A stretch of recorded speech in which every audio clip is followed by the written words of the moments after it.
Thanks in part to a few controversies, EMILIA Pérez quickly fell from awards darling to everyone's favorite movie to hate. But it still managed to take home Best Original Song and brought Zoe Saldana her first win at the Oscars. Which brings us to one of the film's tamer controversies. The supporting actress nomination going to Saldana for her portrayal of Rita Castro, while the lead actress nom went to Carla Sofia Gascon for the titular character EMILIA Pérez. Saldana has the most screen time, and the story opens with her, is told from her perspective, and she leads the climactic finale. If that's not a lead, then what is? Well, apparently whatever the actor's branch of the Academy wants it to be, which usually comes down to what the studio campaigns for, which in turn is often influenced by campaign politics, strategy, and messaging. But I actually think there's a less cynical take here that's just as valid. See, Rita might be considered the main character, but in my reading, EMILIA is the protagonist. I want to take the opportunity to explore this rare split of main character and protagonist, to see how it affects the story structure and break down where it works and where it could be better. Because there are many different definitions for a main character and a protagonist, and none of them are perfect, I'm going to quickly explain what I mean by these terms in the context of this video. A main character here is the character whose perspective the story is told through, and a protagonist is the character that primarily drives the plot forward. You'll often see definitions for the protagonist that hinge on some concept of a character arc, change, or revelation. But I'm specifically avoiding those here because in a tragedy, the protagonist's downfall is a result of a failure to change. And that's important here. In the vast majority of stories, the protagonist is the main character. Now what do we do? We go down the trapdoor. Tonight. But not all. In The Great Gatsby, the story unfolds almost entirely from Nick Carraway's perspective. The history of the summer really began the night I drove over to my cousin Daisy's for dinner. But it's Jay Gatsby that pushes the plot forward. What is this enormous request? He wants you to invite Daisy to tea. In The Shawshank Redemption, we see Andy Dufresne's story through the eyes of Red. As for Andy, he spent that break hunkered in the shade, a strange little smile on his face. And in The Social Network, Eduardo provides the viewpoint and Zuckerberg provides the momentum. Mark didn't want to rehabilitate anything. With Face Smash, he'd hacked into the Harvard computers, he'd thumbed his nose at the ad board, he'd gotten a lot of notoriety. Face Smash did exactly what he wanted it to do. In these split narratives and many more, the main character is a framing device for the protagonist's story. And that's what I believe Rita's function is in EMILIA Pérez. But it's obfuscated by a unique structure with a few false beats where we might traditionally expect them. In an exclusive with Variety, the screenwriter, director, and producer of EMILIA Pérez, Jacques Audiard, is quoted explaining that the project began as an opera libretto in 4 acts. But a year earlier, the French magazine Télérama began a 5-part series on the development of the film, where it's described as a libretto divided into 5 acts. Based on the music cues, which you can learn more about in my last video, one of the acts is incredibly short, so it's possible he now conceives of things differently, but we're going to discuss this story in 5 acts.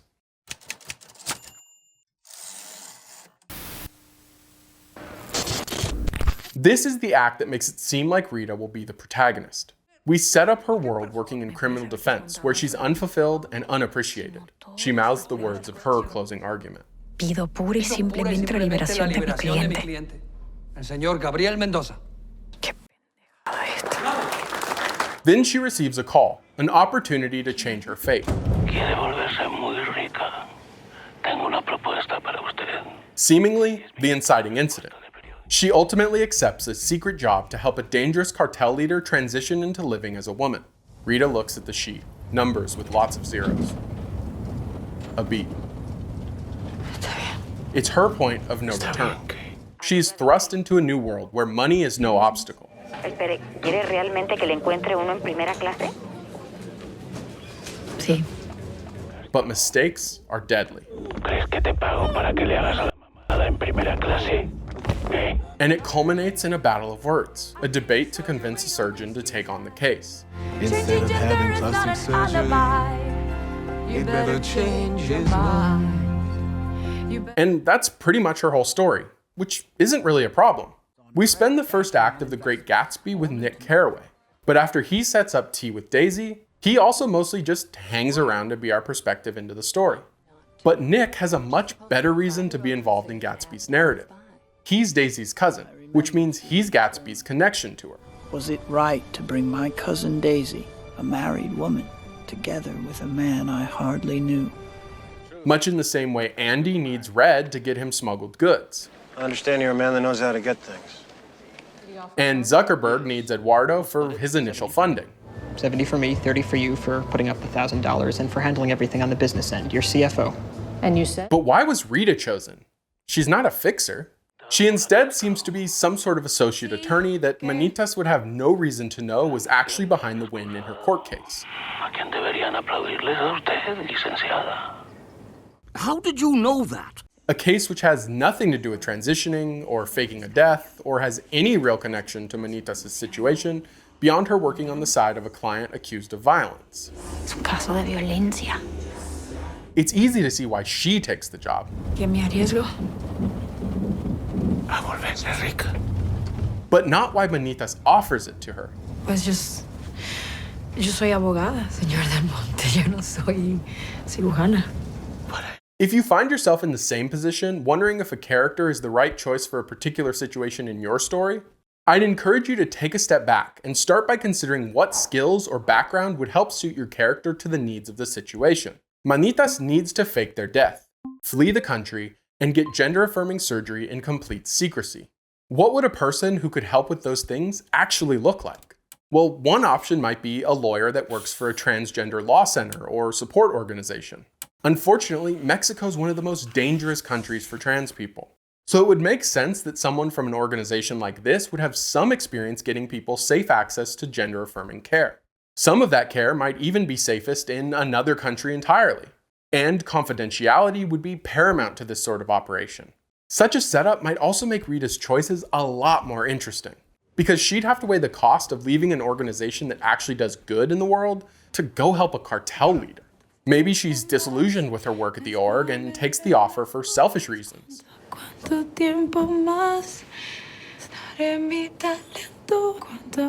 Only to struggle with that over the rest of the film. Or maybe she convinces herself she can do more good with the money than staying at the org. ¿Con qué dinero va a financiar la asociación?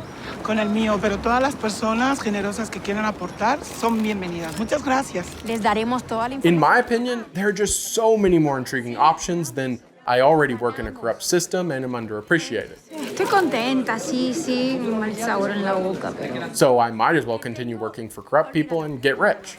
But it's not really a huge deal because, again, this isn't Rita's story. She'll return in Act 3 to tag along with Emilia for the rest of the script as a sort of half-fixer, half-friend. ¿Y qué voy a hacer acá? Nada, solo estar, está chido. But she's no longer driving anything. Act 2 is literally a few pages long. Manitas' family is sent off to Switzerland. Aquí no estamos en casa, quiero volver. ¿Por qué? We hear Manitas has faked their death. Los restos humanos encontrados en el almacén de Veracruz arrojaron su ADN. Pertenecen a Manitas del Monte. El conocido... And then they undergo gender-affirming surgery and choose the name Emilia. Soy la señora EMILIA Pérez. No, seriously. That's it. This act again begins with Rita, but I promise, it's not her story. 4 years have passed, and things are going great for her. She has become the perfect executive woman she always wanted to become. Which makes it all the more terrifying when Emilia shows back up in her life. Until it turns out she's just there to ask really nicely for a favor. Necesito que traigas a mis hijos de regreso conmigo a México. So Rita helps Emilia pretend to be an aunt to the children. Manitas, me había hablado una prima lejana suya, en quien podrían confiar si algo le pasaba. But that doesn't mean the kids or the former wife, Yessie, are happy about having their lives suddenly uprooted. Again. ¿Qué pasa? ¿No les gusta? Silence. ¿No me quieren hablar? And all of this, and the first 2 acts, the transition, is really just the setup, Emilia's backstory. Her weakness as a violent, manipulative, and selfish person who gets what they want through force. Her need to leave behind the worst parts of who she was and become the person she's always wanted to be. And her problem, that she's desperate for her children's love. And when she's starting to doubt that she might ever earn it, that her past sins have doomed her, we get the true inciting incident directly from a herald. We see a woman distributing flyers to the indifferent crowd. Rita looks at the flyer. Missing, Octavio Vargas. Desapareció durante un viaje al sur. Quería ser maestro de primaria. Lo siento. And Emilia sees a path toward redemption. Y me arrepiento de muchas cosas. Emilia takes the flyer. Claro que sí. A chance to right some of her past wrongs by using her relationships and knowledge of the cartels to find this woman's son and provide her a bit of peace. Act 4 functions much the same as a traditional second act would in a 3-act story. We enter the new world as Emilia tracks down the mass gravesite where the missing son was buried. Standing in front of a body bag against the light, Emilia embraces the woman from the market. And Emilia finally feels good about what she's accomplishing. Por primera vez me amé a mí misma. She decides to start an NGO with Rita at her side to find missing persons for families affected by the cartels and to help cartel members who want to leave that life behind. Por una nueva vida. Por un nuevo horizonte. La lucecita. Her kids also begin to warm up to their new aunt. He hugs onto her. She can feel him breathing her in. Hueles como mi papá. Me gusta. And there's even a B story where Emilia meets her love interest, Epifania, at the NGO. Estoy enamorada. Everything seems to be going well, which means we're at a false victory, and the midpoint. Though I have to admit, we didn't face much of a challenge to get here. In my opinion, this section would benefit from a lot more conflict. When you work on your own projects, remember that every scene in your story should have it, should be driven by it. But it feels like one of the weakest aspects of the first half of Act 4. Though the screenplay at least hints at a potential pushback from corrupt officials or cartels, it's totally missing from the produced film. The children's acceptance of Emilia also feels unearned, because we don't see her actually do anything to win their affection or even acceptance. And despite the pretty awful ways that Emilia has dealt with Jesse so far, there's little conflict development between her and Emilia beyond a few awkward moments. ¿No engañaste? Emilia feels she was too abrupt. ¿Por qué me preguntas eso? Even though it's their story that will carry the rest of the film. When Emilia faked her death to transition, she not only left Jesse believing her husband was dead, but forced her to leave behind the life she knew in Mexico to live in Switzerland for her supposed protection and Emilia's peace of mind. Él quiere mantenerlos a salvo, ¿entiende? Por favor, yo no quiero esto. No tengo nada que hacer aquí. Why can't we go? Then, just when Jesse has established a life there for her and her children, Emilia uproots them again. Yo quiero esquiar como en Suiza. ¿Qué? Jesse rightfully feels trapped, and we've seen it in some of her moments alone earlier in the script. A las nuevas custodias, primita. De tu jaula dorada, bienvenida. But in this section, she begins to act more on those feelings, using partying and an old flame to escape reality and give herself a sense of control desperately missing from her life. But this isn't great for the children. Jesse comes in from an interminable night out. The two women's eyes meet. Emilia discreetly points to the children and shakes her head no. Which leads to Emilia clamping down on her even more. Sí, tener tantito de cuidado con ellos, por favor, son pequeños. Te dije que ya sé. Pushing Jesse further and further away until she ends up in the arms of someone else, engaged and planning to move out. Cuando dices que los niños van a vivir con nosotros, ¿te refieres a ti y a tu padrote? The bad guys are closing in. Not just the danger of Jesse leaving with the children, but of Emilia falling back to her old ways. She tries to threaten Jesse into staying. Tú te puedes ir a tu madre si quieres con el vato ese, pero mis hijos se quedan aquí. Or her fiancé into leaving. Aquí tienes $1,000. Te me largas mañana mismo a la ciudad. Te vuelvo. But she's not manitas anymore, and Jesse now has enough agency to abscond with the children. Emilia hurries from room to room. The closets and drawers in the children's room have been emptied, leaving Emilia alone, desperate, and angry. According to the music cues, it's this decision that brings the act to an end, bringing to a close what I think is the strongest section of the film, because it's full of conflict that's clearly motivated by characters with unique perspectives and independent desires. It's exactly what you should strive for in your own screenwriting. But I will say that marking this as your act break makes this section pretty short, and moves some of our expected beats into the final act. The finale of Emilia Perez is notoriously a bit rushed. We enter the act in her all is lost moment, finding her children taken from her. Se fue con los niños, con los míos y todas las cosas. A Polanco. But she doesn't have the self-reflection of a typical dark night of the soul. The revelation, or whatever you want to call it. Lo hubieras pensado antes. ¿Qué crees? ¿Que puedes manipular a la gente a tu antojo? Because Emilia Perez is a tragedy. Instead, she doubles down, cutting off Yessi's funds. Me quiere robar a mis hijos. Y ahora es mi lana. Cálmate. So Yessi turns to her fiancé, and they kidnap Emilia. Puedes contar con los dedos. 30 millones. Eso es. But when Rita brings backup to the exchange, things go sideways fast. In the ensuing firefight, Emilia reveals to Yessi who she really is.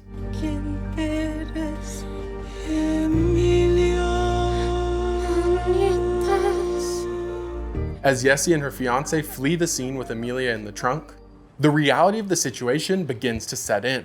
Manitas. Está en la cajuela. Yessi opens the glove compartment in front of her.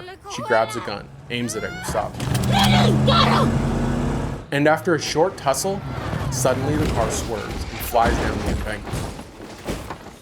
The car crashes 100 meters below, killing all three instantly. Emilia is never able to shake her past and change the worst parts of her. She knows that in some way this is her fault. But it's too late to do anything about it, which could have led really nicely to Rita learning from Emilia's mistakes, to getting dirty money out of the NGO, or to exposing the rotten system. Que la lucecita busque dinero sucio. Sí, me molesta. But instead, we get a strange epilogue where Emilia is basically lauded as a saint.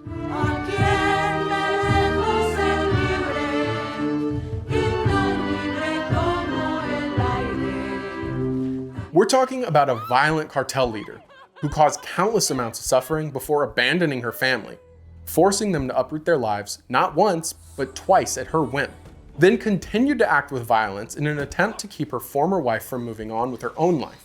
She may have done good with the NGO, but that doesn't mean she was good. In fairness, the characters in the epilogue don't know all that, but it sure feels like the audience is supposed to see her the same way they do. And I think I might know why this happened. We're about to discuss how Emilia's transition is used in this film. So there is zero confusion, I'm not at all qualified to speak about trans issues or trans representation. I'm barely qualified to talk about screenwriting. But I did read from people in the trans and wider LGBT community who are more qualified and will reference them where appropriate. The version of Emilia Perez we can watch on Netflix is different from the original script or libretto. That's super common, it's part of development. But the changes here may provide a bit of insight into the final structure. When Manitas asks Rita, ¿Qué sabe de mi situación, licenciada Mora Castro? The answer Rita gives in the movie tells us the cartel is in a strong position. Que sus negocios van bien. Que su cartel arrasó con la Alianza del Norte. Que cambió de apoyos políticos el año pasado. But in the Oscar-nominated screenplay, we can see a previous version where the cartel is having serious problems, and Manitas is looking for a way out. It would seem that the threat to Manitas and their cartel is the original inciting incident, which would make the original structure feel a lot more like a traditional 3-act story, where the break into Act 2 is Manitas' transition in order to avoid a life constantly on the run. What happens after that is pure conjecture, but I'd guess it had a lot more to do with whoever they were trying to avoid. Fortunately, Gascon seems to have stepped in and pushed Oriard to make sure Emilia was actually trying to become her true self, rather than just using her transition as a plot device. But when you remove the inciting incident and the goal being intertwined with escape, it causes a cascade of changes, like the unique structure we see in the version on screen.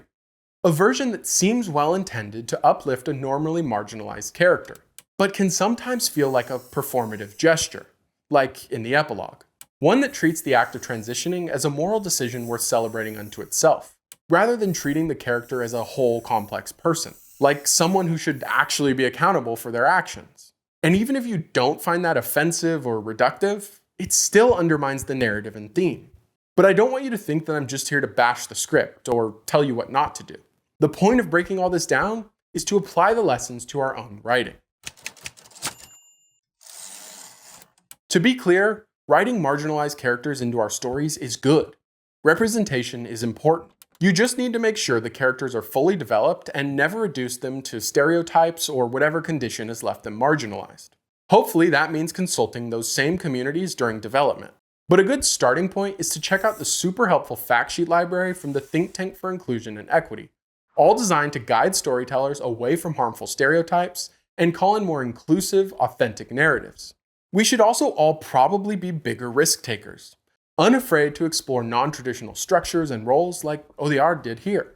He treated the first act like a short story prologue that pulled us into the world of the narrative, and isolated the protagonist by removing even the audience from their perspective.